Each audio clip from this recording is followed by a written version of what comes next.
Hi అండి. అందరూ ఎలా ఉన్నారు?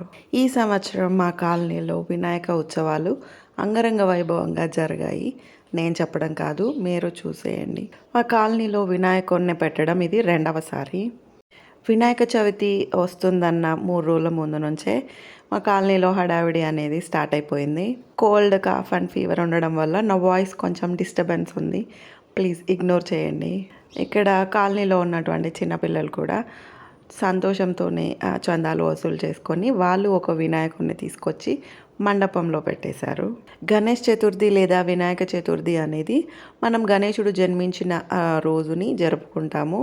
గణేశుని జీవితం మనకు శ్రేయస్సు, జ్ఞానం మరియు అదృష్టాన్ని సూచిస్తుంది.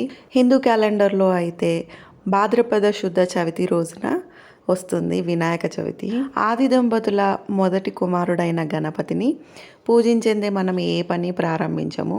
విఘ్నేశ్వరుడు అంటే విఘ్నాలకు అధిపతి అని అర్థం. భక్తులకు జీవితంలో ఎదురయ్యే విఘ్నాలు తొలగిపోవాలన్నా, దృష్టి దోషాలు పోవాలన్నా, తలపెట్టిన పనులు విజయవంతంగా పూర్తి కావాలన్నా, విద్య, బుద్ధి, సిద్ధి, మోక్ష ప్రాప్తి కలగాలన్నా వినాయకుని ఆరాధన తప్పకుండా చేయాలని మన పురాణాలు చెప్తున్నాయి. గణేష్ నవరాత్రుల్లో ఒక్కో రోజును ఒక్కో పేరుతో వినాయకుడిని పూజిస్తాము. మొదటి రోజు వినాయకుడిని వచ్చేసి వరసిద్ధి వినాయకుడు అని పిలుస్తాము. రెండవ రోజు వచ్చేసి వికట వినాయకుడు. మూడవ రోజు వచ్చేసి లంబోదర వినాయకుడు. నాలుగవ రోజు వచ్చేసి గజానన వినాయకుడు. ఐదవ రోజు వచ్చేసి మహోదర వినాయకుడు. ఆరవ రోజు ఏకదంత వినాయకుడు. ఏడవ రోజు వక్రతుండ వినాయకుడు. ఎనిమిదవ రోజు విఘ్నరాజ వినాయకుడు.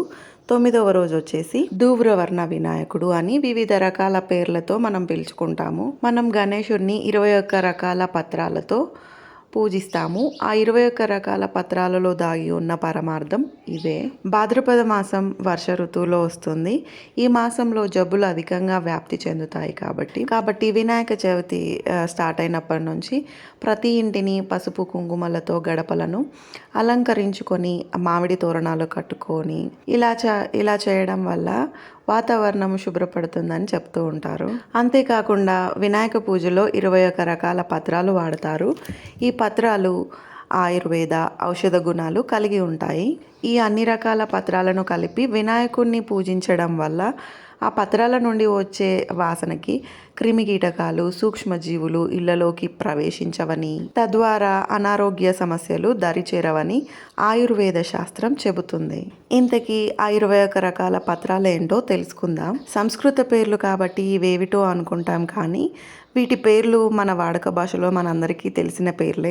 రోజు మన చుట్టూ మనతోనే నిరంతరం మనకి కనిపించే పత్రాలే ఇవి. అవేంటంటే మాచి పత్రం అంటే చేమంతి ఆకులు, దుర్వా పత్రం అంటే గరిక, అపమార్గ పత్రం అంటే ఉత్తరేణి ఆకులు, దత్తూర పత్రం అంటే ఉమెత్త ఆకులు, బిల్వ పత్రం అంటే మారేడు దళాలు, బదరీ పత్రం అంటే రేగు చెట్టు ఆకులు, కరవీర పత్రం అంటే గన్నేరు ఆకులు, మరువక పత్రం అంటే మనం పూల కుండీల్లో పెంచుకునే మరువం అండ్ దవనం, షమీ పత్రం అంటే జమ్మి చెట్టు ఆకులు, సింధువార పత్రం అంటే వావిలాకులు. నీళ్ళలో మరిగించి ఆ నీళ్ళతో స్నానం చేస్తే బాడీ పెయిన్స్ అనేవి తగ్గుతాయి.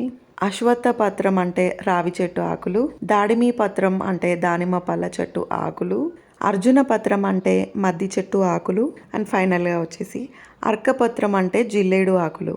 ఇవన్నీ మనకి తెలిసిన పేర్లే కదా. ఈ పత్రులు వినాయక చవితి ముందు రోజు మార్కెట్లో ప్రత్యేకంగా లభిస్తాయి. ఈ గణేష్ నవరాత్రుల్లో అన్ని వీడియోస్ చేయడానికి చాలా ట్రై చేశాము, కానీ కొన్ని క్లిప్స్ మిస్ అయ్యాయి. కొన్ని హెల్త్ ఇష్యూస్ వల్ల తీయలేకపోయాము. 6th డే వచ్చేసి కుంకుమ పూజ చేశాము. ఫస్ట్ కూర్చున్న ఆంటీ పేరు వచ్చేసి భాగ్య ఆంటీ. మన వీడియోస్ అంటే చాలా చాలా ఇష్టం. మేమిద్దరం ఎప్పుడు కలిసిన వీడియోస్ గురించే మాట్లాడుతూ ఉంటారు. చాలా బాగా మాట్లాడతావు అని. అంకుల్ కూడా వీడియోస్ చూస్తూ ఉంటారు అని చెప్తూ ఉంటారు. ఆంటీతో మాట్లాడిన ప్రతిసారి నాకు ఒక బూస్టింగ్ లాగా అనిపిస్తుంది. Thank you so much aunty and uncle. ఇలాగే సపోర్ట్ చేస్తూ ఉండండి. మీలో ఎంతమందికి అప్పుడే గణేష్ నవరాత్రి ఉత్సవాలు అయిపోయాయా అనిపించింది? తప్పకుండా కామెంట్ బాక్స్లో కామెంట్ చేయండి.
भद्रं मुख्योर्मुख्यमान् ओम श्रीं ह्रीं क्लीं भूभो सुदर्शन दुष्टं धारय धारय दुरितं हन हन पापं मद मद भोगं मर्धय मर्धय सुरे स्वाहा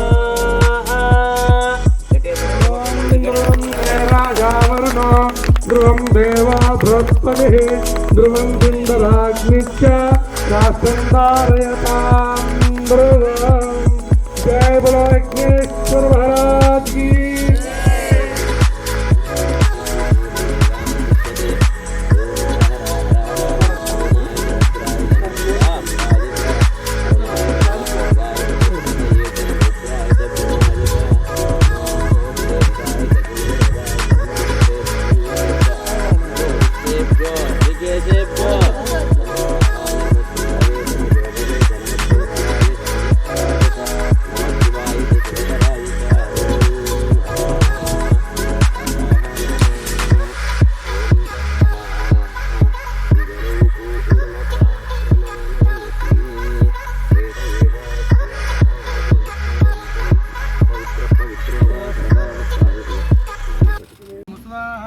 ओम नमो व्रातपतये उल्लल्वये नमो व्रातपतये नमो गणपतये नमः प्रथमपतये नमस्ते अस्तु लंबोदराय ह्रीं ह्रीं रं रं सहस्रारहं पठु स्वाहा उग्रं वीरं महाविष्णुं ओम स्वाहा ओम स्वाहा ओम।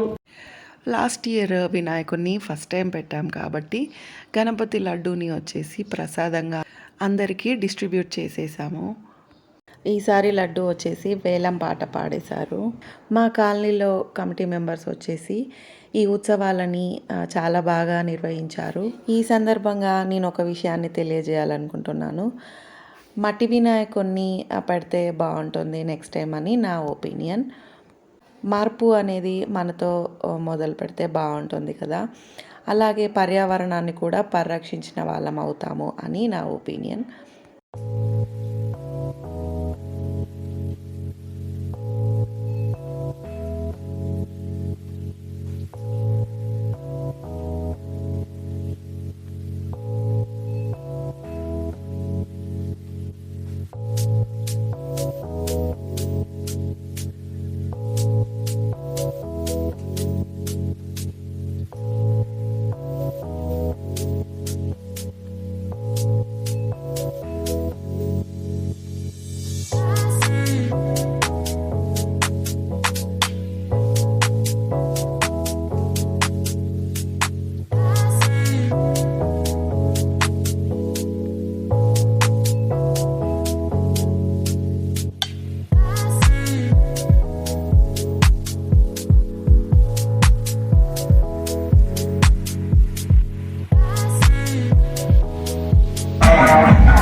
ఈ వీడియోస్ అన్ని దాదాపు కవర్ చేసింది మన రెడ్ రోజ్.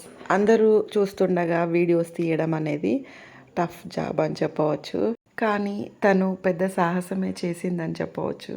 వినాయక చవితి రోజున మనము చంద్రుడిని ఎందుకు చూడకూడదు, ఇలాంటి విషయాలన్నీ వీడియోలో చెప్పాలని ఉండే, కానీ ఆ గొంతు సరిగా లేకపోవడం వల్ల చాలా మటుకి మ్యూజిక్తో కవర్ చేయాల్సి వచ్చింది.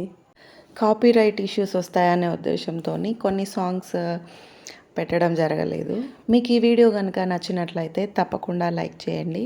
మన ఛానల్ని కొత్తగా చూస్తున్న వాళ్ళైతే సబ్స్క్రైబ్ చేసుకోండి. అండ్ ఆల్రెడీ సబ్స్క్రైబ్ చేసుకున్న వాళ్ళందరికీ, మన ఛానల్ని చూస్తున్న ప్రతి ఒక్కరికి thank you so much all for supporting us.